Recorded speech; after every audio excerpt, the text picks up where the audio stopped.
She had no idea who she was talking to. This cabin is closed to staff right now. Please step off. 10 minutes, and I'll be gone before boarding.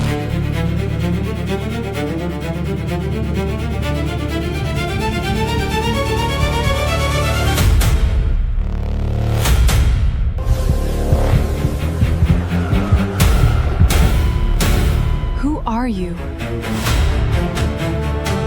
They belong to the best pilot I ever flew with. Don't you dare put your hands on that seat. The voice cut across the empty first-class cabin like a blade, and the man in the cleaner's vest went still, one gloved hand halfway to the armrest. He was tall and quiet and built all wrong for the uniform he wore, a shaved head catching the low cabin light, 2 days of stubble on a jaw you could break a fist on, forearms that had no business, pushing a mop, corded, scarred, roped with the kind of muscle a man only earns somewhere loud, gray at the temples, eyes the color of cold water, and about as easy to read. His badge said one word: Calder, Cabin Services. Behind him, in the jet bridge doorway, a girl of 6 held a purple backpack with a pair of tarnished metal wings clipped to the zipper. "Ma'am, I'm finishing the turn," Wes Calder said, even and low. 10 minutes. I'll be gone before boarding." "You'll be gone now." A man moan rose from seat 2A, and the whole cabin seemed to lean toward her. Blonde hair pulled back so tight it looked like a verdict. A charcoal dress cut to remind everyone exactly what power looked like when it walked. She was beautiful, the way a locked vault is beautiful, all that heat sealed behind steel, and every man who ever met her wondering what it would cost to get inside. She had flown this red-eye unannounced because she liked to see how the hub behaved when it thought nobody important was watching. "I don't want airport trash breathing on my cabin while paying passengers board." A flick of 2 fingers at the gate agent. "Take his badge. Off my property. Tonight." Wes looked at her for one long second. He didn't argue. He set down the cloth. He folded it once, the way a man folds something he still respects. He took his daughter's hand, and he walked back up the bridge, a man long used to being weighed by strangers who would need him later and never once guess it. Here is what Adrienne Holt could not have known. The man she had just called trash had once carried a dying airliner out of a black sky with 180 souls screaming behind him. He had done it after prying another man's hands off the controls. And in 90 minutes on this exact flight, hers would be one of the voices screaming. Understand how a man like that ends up on the graveyard shift with a mop. You have to go back 10 years. Back to a flight number burned into the inside of 2 different lives. 811. His name was Wes Calder. He was 41, and he had once been the man they called when the aircraft was actively trying to kill everyone inside it. Navy first, then combat search and rescue, the men who drop into places on fire to carry other men out, then test pilot, then instructor. They gave him a call sign, Lazarus, because twice he had walked jets back from the dead and climbed out breathing. He could feel what an airframe was about to do half a second before it did it, and he could put a grown man on the floor in the time it took that man to decide to become a problem. He had been very, very good at 2 of the worst jobs in the world. Then came 811, and 2 years after 811 came Claire, his wife. A slow diagnosis, and 11 months of watching the strongest person he knew grow small in his arms. Their daughter learned to sleep only with his hand flat against her back.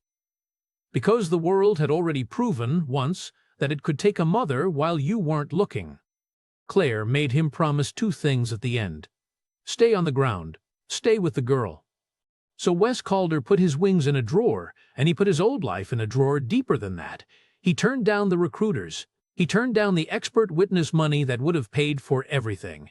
He took the smallest cleaning job at the smallest hub, 40 minutes from his daughter's school, because it meant breakfast at home every single morning.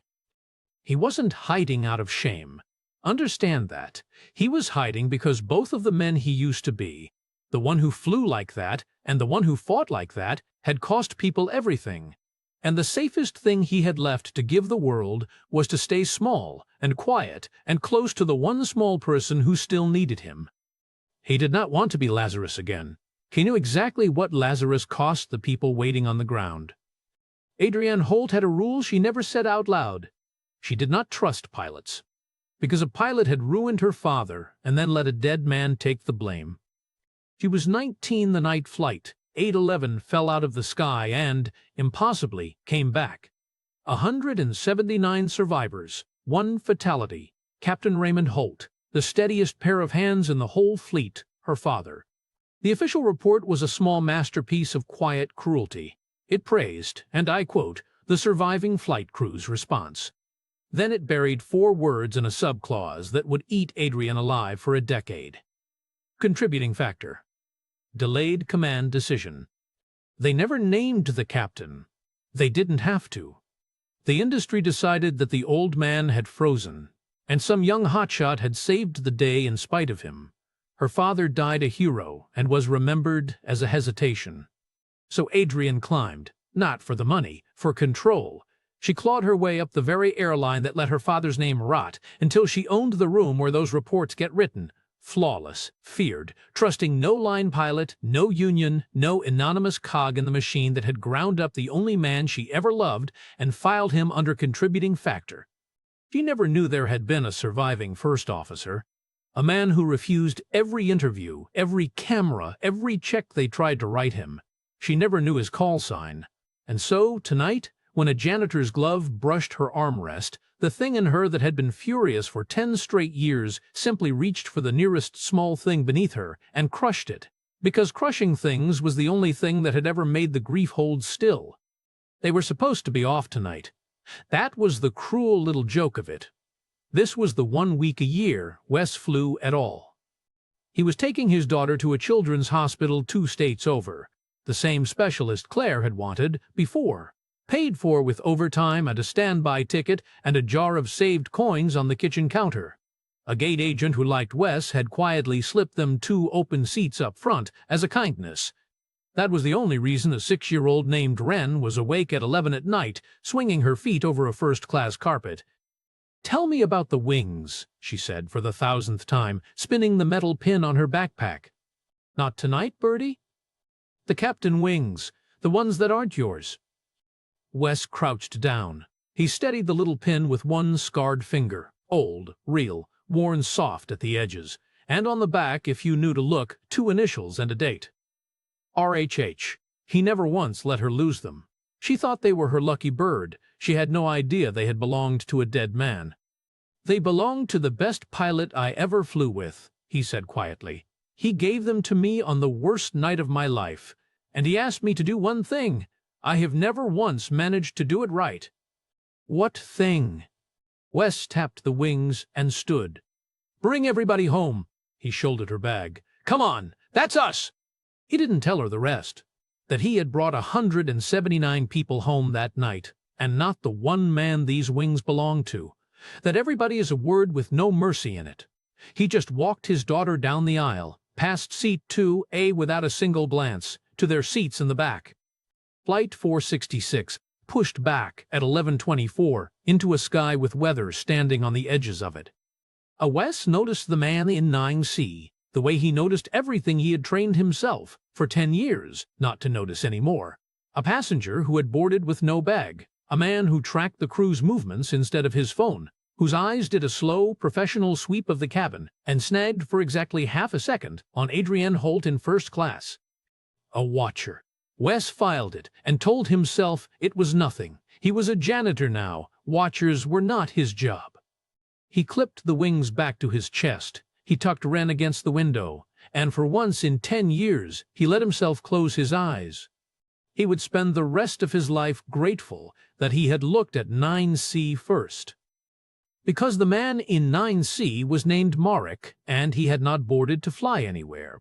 20 minutes into cruise, he stood, opened the overhead bin by the forward galley where he had stowed a device disguised as a shaving kit, and fed a slow electrical fault into the wiring behind the flight deck wall, a fire that would look, to any investigator on Earth, exactly like an accident. He had been paid a great deal of money to make one airline's ruthless new chief executive die in a tragedy that nobody could ever pin on anyone. At 6 minutes past midnight, the cockpit door chimed wrong, a double tone. Then nothing at all. Inside, Captain Dolan said, "That's odd," put a hand to the left side of his own face, and slumped against his harness. The smoke and the sudden stress had triggered a massive stroke at altitude. First Officer Reyes lunged to help him and took a lungful of the electrical smoke now pouring from the panel. Blinded, choking, groping for a fire bottle that the fault had already starved of power. One captain dying, one first officer down, a cabin full of sleeping people, a storm cell building dead ahead in the dark, and a professional in seat 9C quietly checking his watch. The oxygen masks didn't drop. The aircraft was still pressurized. But the truth moved through that cabin the way smoke moves, low and fast and impossible to stop. "Is there a pilot on board?" The purser's voice cracked over the speakers. "Any pilot, please. We need you at the flight deck, now." And then the specific, drowning silence of 180 people realizing, all at the same instant, that the person in charge might no longer exist. Two things happened in the same 3 seconds. Adrienne Holt stood up in first class, 10 years of vault door cracking in public in front of strangers, because she knew in her bones what it sounded like when a plane was about to become the last place her family ever was. And in the back of the aircraft, Wes Calder was already moving, but not toward the cockpit, not yet, toward 9C, because the man with no bag was up and walking forward against the panic, calm as a tide, one hand sliding into his jacket, positioning himself to make absolutely certain that nobody reached that flight deck in time. They met at the forward galley curtain. Marek was fast and good, and had done this exact kind of work for money on 3 continents. He came in low, with a blade meant to open Wes's thigh and drop him bleeding in the aisle. But the janitor wasn't there anymore. Wes slipped the line, he caught the wrist, and he turned 10 years of forced, grinding quiet into one brutal economy of motion. A knee that folded the man in half. An elbow that took the fight straight out of his eyes. The wrist bent back and back until the blade rang off the galley floor. Marek clawed for the crash axe in the bulkhead bracket. Wes got there first. He drove him into the coffee station hard enough to crack the laminate, hooked one forearm across his throat, and held it, cold, patient. A man doing a job he had sworn off. He held it until the saboteur went slack. He zip-tied the man's wrists to the galley rail with a cargo strap. He took the blade, and only then did he turn to the smoking cockpit door. The whole cabin was staring at him. A flight attendant was crying into her hands, and Adrienne Holt stood frozen in the aisle, having just watched the janitor she fired 90 minutes ago put down a knife man like he was folding a napkin. The cockpit door was jammed, warped in its own frame by the heat. Wes set his shoulder to it, then his boot, once, twice. The third kick blew it inward on a solid wall of smoke. He went into the smoke. He hauled 200 pounds of unconscious captain out of the left seat, back into the galley by the collar, laid him flat, and shouted for anyone with medical training. He dragged Reyes clear and got a wet cloth over the man's face. And then Wes Calder did the thing his hands had not done in 10 years and had never once forgotten how to do. He slid into the right seat of a crippled airliner. He killed the smoking electrical bus. He cross-fed the good electrics. He wiped the haze off the glass with his own sleeve. And he pulled on the headset with a calm so total it carried out through the broken door and silenced the entire cabin. Center, Halcyon 466, Captain, incapacitated. First officer down. I have the aircraft, requesting immediate vectors to the nearest suitable runway and clear this frequency. 466, understood. Are you rated? Say qualifications. Wes looked at the storm painting itself across the radar. He looked at the fuel. He looked at the field 40 miles out, and he made every single decision at once, the way he used to in another life, under another name. Center, I've got about 18,000 hours, most of it in things that were on fire. A beat. Ratings are on the ground. Right now, give me the approach for runway 27 left and keep everybody off this frequency but me. Behind him, in the shattered doorway, Adrienne Holt stood staring at the back of a man in a cleaner's vest, flying her aircraft like he had been born strapped into it. And in the back, a small girl, wide awake now, told no one and everyone, with the total certainty only a 6-year-old can carry. That's my daddy. He brings everybody home. Nobody laughed at the janitor now. For 8 minutes, it was flying. Hard, ugly. Hand flown through the shoulders of the storm, Wes talking the trembling first officer through the radios, his own eyes streaming from the smoke. and then it stopped being just flying. Marek came back to life. A professional does not quit because of a cargo strap. He worked a second blade, flat against his ankle, sawed through the strap, and came up the aisle toward the open cockpit with the crash axe he had wanted the first time. Because a dead pilot at the controls, in a storm, finishes his contract for free. The purser screamed a warning. Wes had 1 second and no good options. Hands full of shaking airplane. 30 seconds from the final approach fix. A killer with an axe at his back. So he did the thing the teams had built into his body. He trimmed the aircraft, he locked the controls with his knee, and he turned in the seat just far enough, caught the axe handle on the downswing, used Marek's own weight to slam him into the doorframe, and fought him one-handed in the space of a phone booth while the other hand flew the approach. It was short, and it was savage. A headbutt that starred the man's nose, a thumb driven into a nerve that opened the axe out of his grip, and finally Wes ripping the axe free and driving the flat of it into Marek's temple, dropping him cold across the jump seat. He cinched the killer to the seat frame with the shoulder harness, hauled the controls back level as the airframe bucked, and never once lost the glide slope. The tower's voice changed halfway down the approach. Younger. Awed. 466, Tower. For the log. Say your name. And your call sign. Wes gave it without thinking. The way you give your own name. Calder, Wes Calder, call signs Lazarus. In the aisle, Adrienne Holt made a sound like she'd been struck. Lazarus. She had hunted that name for 10 years. The ghost in her father's file. The surviving first officer who refused every interview. The young hotshot, the entire industry credited with saving 811, while her father rotted under a subclause. The man she had built her whole armored life around hating. And he was flying this plane one-handed with a subdued killer at his feet. He had wiped down her armrest tonight. She had called him airport trash in front of his little girl.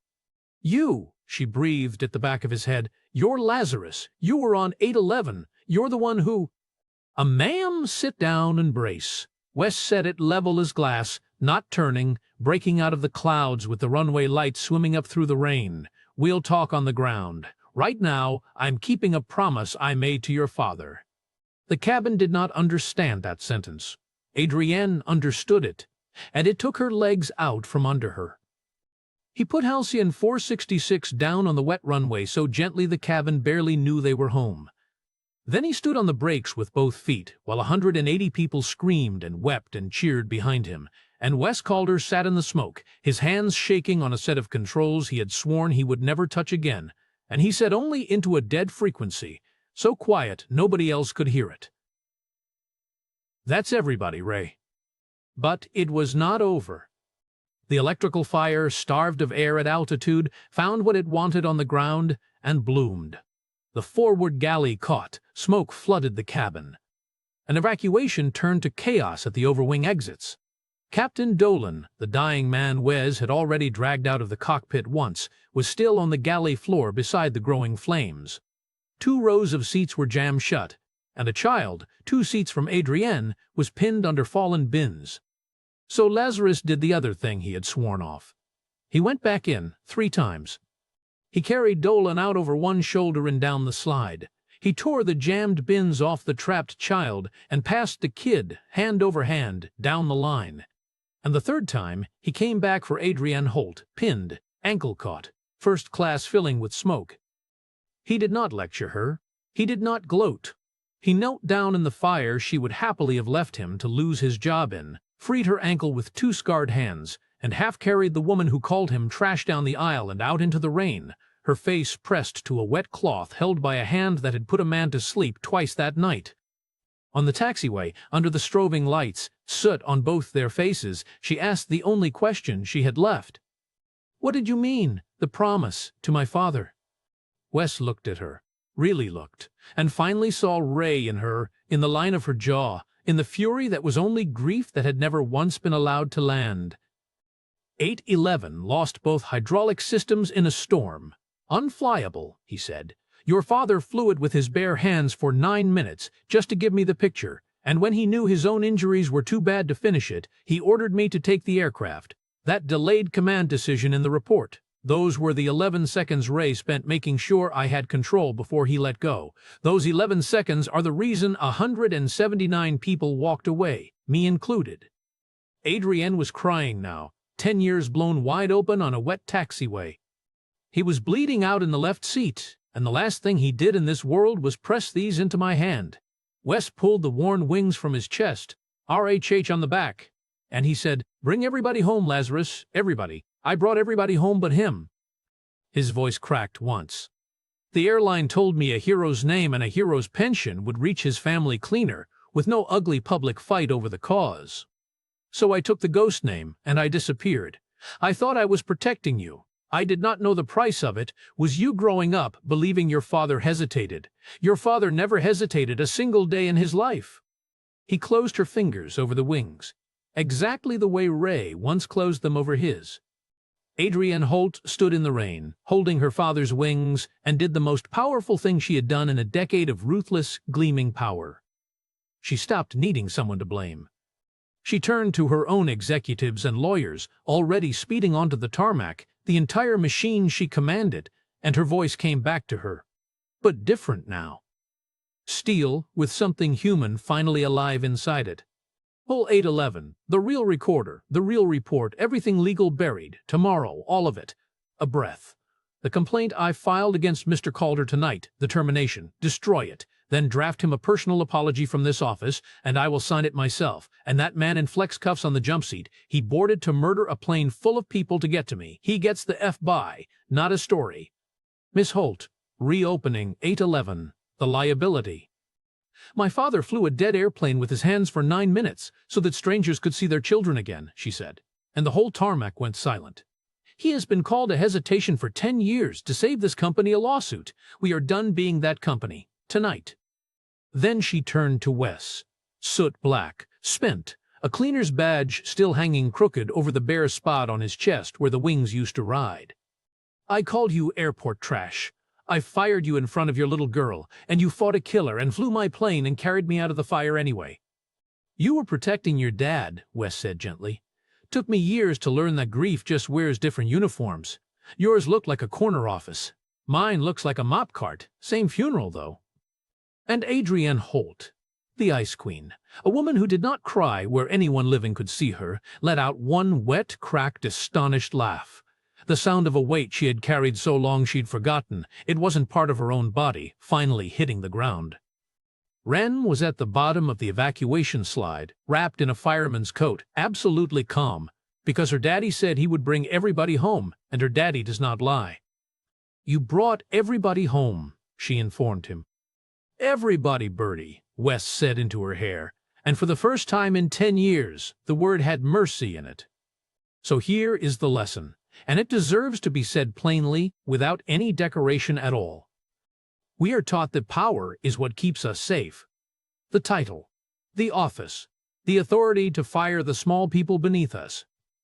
Adrienne Holt had every ounce of it, and it did not put down the killer. It did not fly the airplane. It did not carry her out of the fire. What did all three was a man everyone had decided was nothing. A man with a mop who had once been strong in the two ways this world respects most, and who walked away from both of them to make breakfast for a 6-year-old. The strongest person in any room is almost never the loudest one. Sometimes it is the one who walked into the fire once, at a cost you cannot imagine, and then chose to disappear rather than be thanked for it. And the laziest cruelty we practice every single day is glancing at the person cleaning up after us and deciding they have nothing to offer. Right up until the one night they are the only person on earth who does. Adrienne spent 10 years mistaking her grief for hatred. It took a burning cabin and a widower with a mop to finally let it land. The reopened report cleared Captain Raymond Holt within the year. They renamed the hub's operations wing after him, Holt Field Operations. And at the dedication, it was a night shift cleaner in a borrowed suit who cut the ribbon, because Adrienne insisted, and it was the only honor Wes would agree to accept. He didn't take the chief pilot job she offered him. He took a check airman post with day hours and one hard line written into the contract. Home for breakfast, every morning, no exceptions. He had learned exactly what heroes cost the people waiting on the ground, and he was done making his daughter wait for anything. But on a Sunday in spring, at a small airfield where the moon was already up in the daytime sky, Adrienne Holt stood beside a widower and watched his daughter run across the grass. Not in front of him, not behind him, beside him, and for a long while neither of them said anything at all. "You still carry them?" she finally asked. "His wings." Wes smiled and nodded across the field to where Wren ran with the tarnished captain's wings clipped to her purple backpack, catching the sun. "She carries them now. Figure a thing that survives a crash ought to spend the rest of its life flying, not sitting in somebody's pocket feeling guilty." "My father would have liked you," Adrienne said, and her voice caught. "He'd have liked that you never called it in, that you just brought everybody home, went quiet, and let us hate you rather than let us hurt." "Watch me, Daddy," Wren shrieked, arms out, banking through the grass. "I'm flying! I'm bringing everybody home!" "Wings level, birdie," Wes called back, laughing. "Bring them home!" And Adrienne Holt, who had buried a hero and spent 10 years mistaking her grief for hatred, stood beside the quiet man in the ordinary sun, holding her father's wings, and let herself, for the first time in a decade, simply be somewhere safe that someone else had carried her to. If you believe the quietest person in the room is usually the one who has survived the most, that real strength walks into the fire and then asks for none of the credit, type "Bring everybody home" in the comments. If Ray's last order to Lazarus, "Bring everybody home," landed somewhere in your chest, hit that like so more people hear it, and subscribe. Because the next story is about a small-town diner cook, everyone treated like furniture, until the night the most dangerous man in the country walked in, went pale, and bring everybody home.